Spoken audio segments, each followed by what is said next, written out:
축하해주세요. 제가 빵빠레 하나 만들겠습니다. 빵빠레 하나 만들어서 보내겠습니다. 아, 진짜. 음, 상쾌, 통쾌, 유쾌. 그러니까요. 대단하죠. 정말. 아, 정말 대단합니다.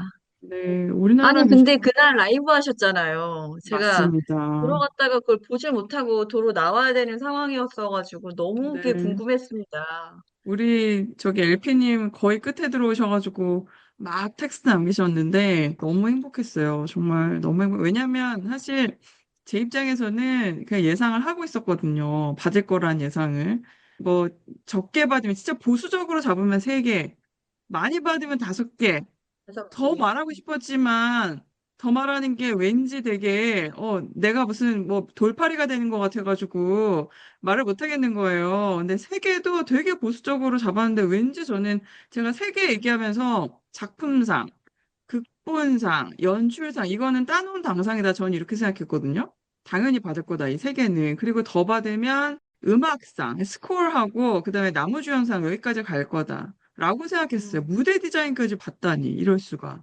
6개 부문, 그러니까요. 10개 중에 6개를 받아서 올해 아, 제78회 전 토니 어워즈의 가장 많은 부문에서 수상한 작품이 바로 메이비 해피엔딩이 됐죠.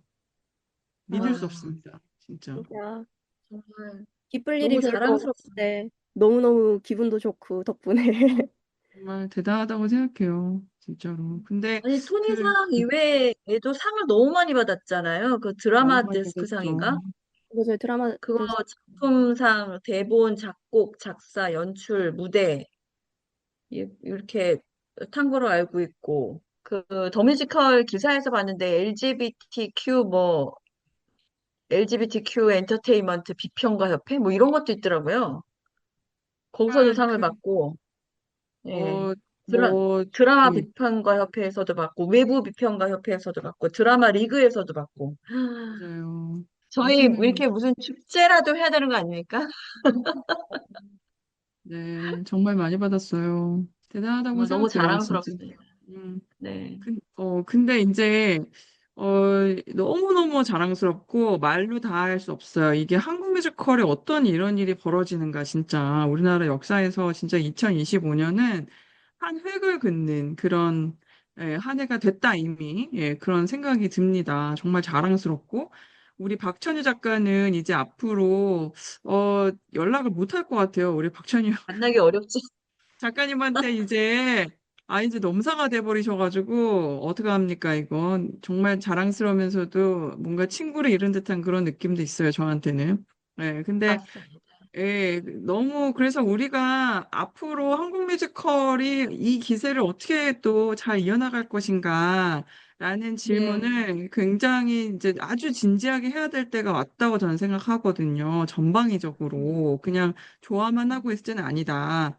왜냐면 음, 이제 물어봐요. 주위에서 다음 작품은 뭐가 될 것 같냐고 저한테 물어보는데 없어. 없습니다라고 제가 자꾸 답하게 돼요. 뭐가 있어요? 없지. 이 정도의 쾌거를 올릴 수 있는 우리나라 원작 IP가 있을까요? 예, 없죠? 눈으로 봤을 때. 지금 상당히 현재는 많은 없는 것 같습니다. 작품들이 해외에 나가기 위해서 노력을 정말 많이 하고 있고, 예술경영지원센터의 도움이 많이 이제 지금 뻗치고 있죠. 확장이 되고 있고, 그래서 영미권은 약간 후발주자고, 사실은 이제 동아시아 쪽, 그러니까 일본이나 중국 쪽, 뭐 대만 여기까지도 지금 가는 특히 이제 일본하고 아주 스킨십이 많거든요. 예술경영지원센터가. 그리고 지금 일본은 토호하고 호리프로는 한국 작품을 정말 열심히 합니다. 그러니까 IP를 가져가서 우리나라 작업자, 창작자들이랑 거기선 제작을 하고 우리나라 창작자들을 데려가서 작품을 만드는 이런 작업들을 되게 많이 하고 있어요. 그래서 이제 소프트웨어를 한국 거를 가져가서 하드웨어만 이제 일본에서 가져가는 이런 식의 프로젝트들을 많이 진행을 하고 있거든요. 그래서 정말 예전하고 달라졌다. 한국의 이제 뮤지컬 위상이. 그리고 이제 중국에는 워낙 우리나라 작품이 많이 진출해 있기 때문에, 뭐, 샹하이 가면은 한국 작품을 뭐 거의 상시로 볼 수 있잖아요, 지금. 그래서 이제 네. 그렇기 때문에 이러한 상황이 민간에서 한 것도 있지만은 예경에서 아주 많은 지원을 통해서 이제 나가는 루트들도 이미 많이 뚫려 있거든요. 그래서 이제 영미권으로 나갈 만한 작품이 선정된 걸 보면은 해외 다음 걸 이을 수 있는 게 뭐가 있나 보면은 잘 모르겠어요. 이런 상황에서 지금 이렇게 우리에게 어마어마한 정말 중요한 어떤 찬스들이 들어왔는데 이걸 되게 차근차근 받아들여야 될 것 같고 왜 그 다음 작품이 없을까에 대한 고민도 좀 필요할 것 같고 그 후발주자가 나올 수 있다면 과연 어떤 모양이 돼야 될 것인가라는 게 산업계, 그다음에 뭐 학계, 그죠?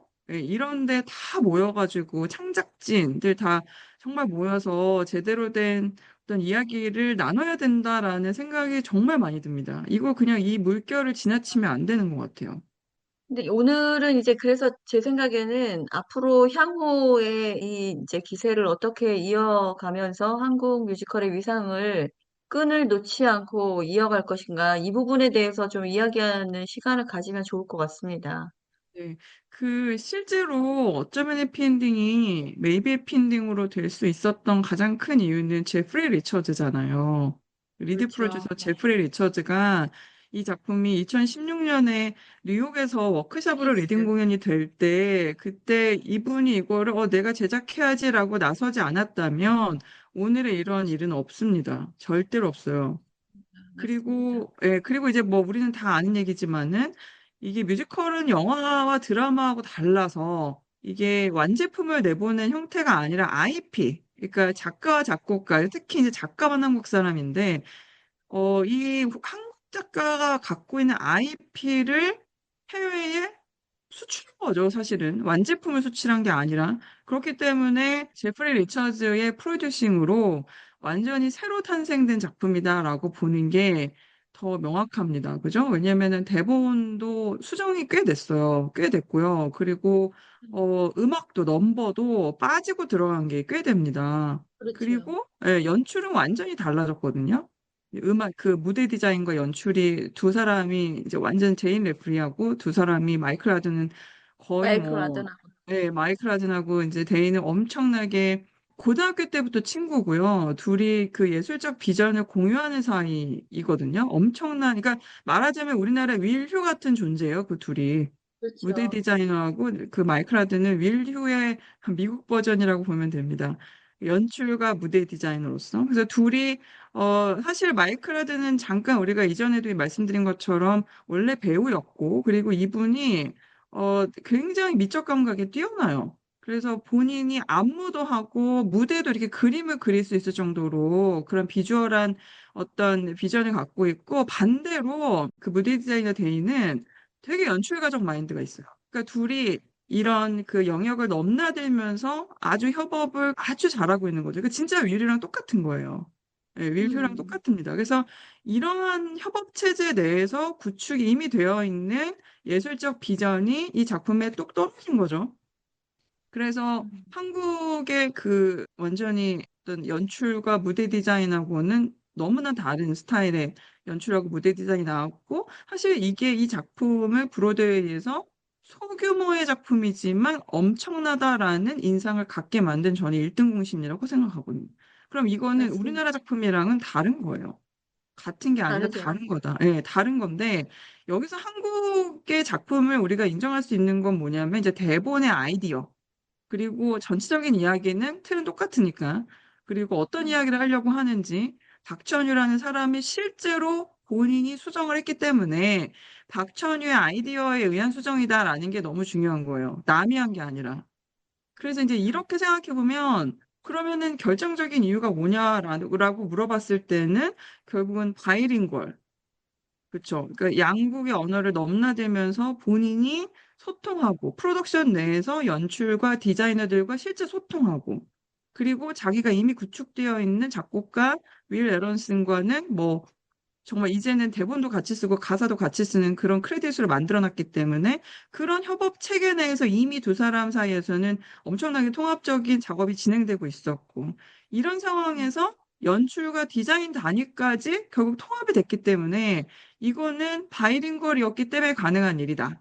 중간에 매개자가 없었던 거죠. 다른 존재에 의한 번역의 매개도 없었고 통역의 매개도 없었고요. 그냥 본인이 자기 작품 매개한 거예요.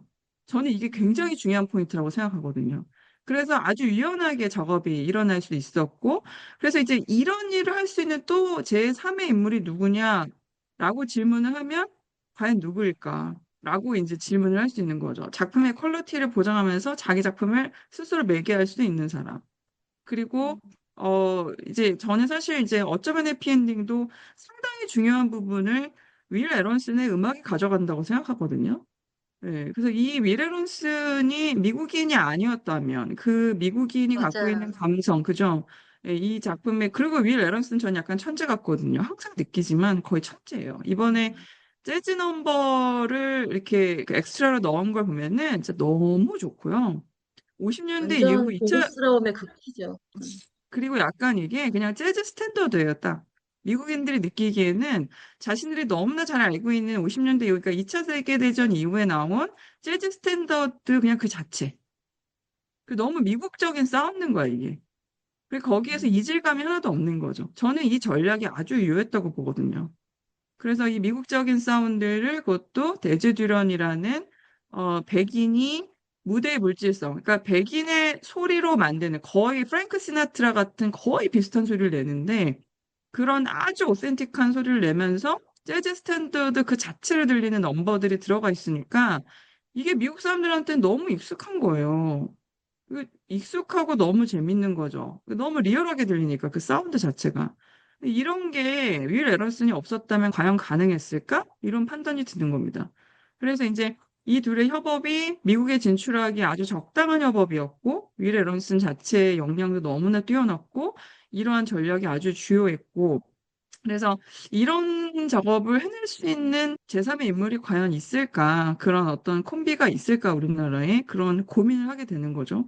그러니까 창작진을 육성하는 것도 굉장히 중요한 문제인데 자기가 이렇게 유연하게 프로덕션을 스스로 매개할 수 있는 혹은 뭐 적어도 번역과 통역을 통해서라도 유연한 통합적인 시선을 갖고 이 안에 프로덕션에 들어가가지고 자기가 무엇을 의도했는지 본인의 눈에 의한 본인의 수정 작업이 가능한 그런 창작진들이 과연 우리나라에 있을지 그리고 그걸 매개할 수 있는 어떤 루트는 과연 있을지 다시 말하면 제프리 리처즈 같은 사람을 우리가 픽해서 그 사람과 협업할 수 있는 루트는 과연 뚫려 있는지, 그것을 브릿지를 할 수 있는 기관이나 사람은 과연 있는 건지, 이런 고민을 엄청나게 하게 되는 거예요.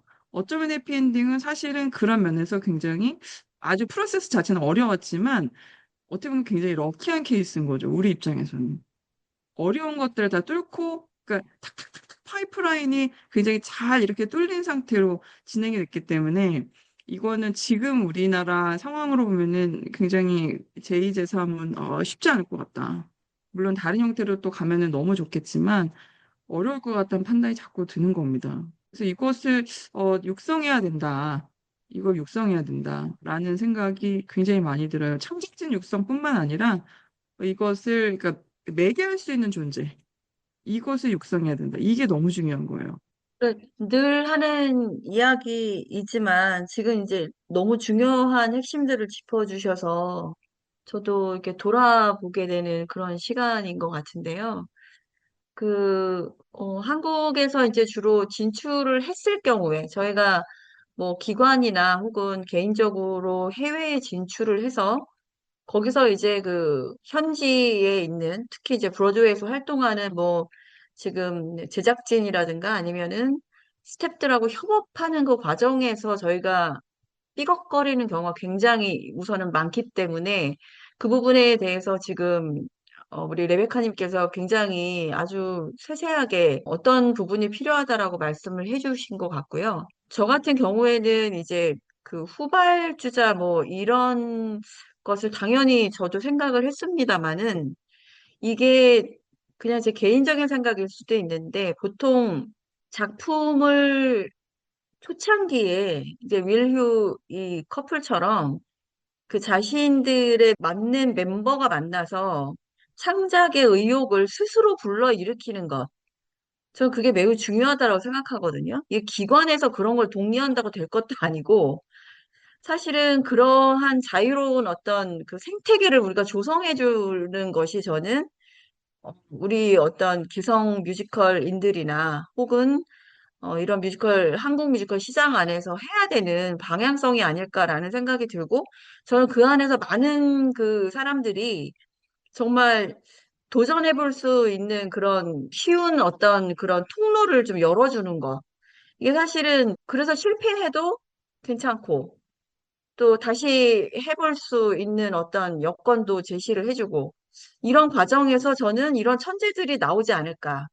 근데 그거는 또 시간이 필요한 문제고 당장 이렇게 막 너무 아쉽지만 저희가 이걸 뭘 예를 들어서 예술경영 지원센터에서 이런 것들을 우리가 제프리한테 뭐 연결해 준다고 해서 이게 될 문제는 아닌 것 같거든요. 그래서 지금 이런 기회를 저희가 이제 맞이한 것 자체는 너무 행복하고 즐거운 일이기는 한데 당장 어떤 솔루션을 갖기보다는 좀 장기적으로 보고 이런 크리에이티브 팀들이 좀 활동할 수 있는, 그리고 이제 좀 진득하게, 깊이 있게, 도전하면서 좀 실패하더라도 그것들을 좀 도와주고 격려해 줄 수 있는 그런 한국의 어떤 공연 생태계를 마련해 주는 것이 우선 필요하다라는 생각이 들고, 그 다음에 또 한 가지 레베카님 중요한 얘기를 해주신 게, 이게 좀 진정성 있는 토론의 장이 마련이 되어야 된다고 생각해요.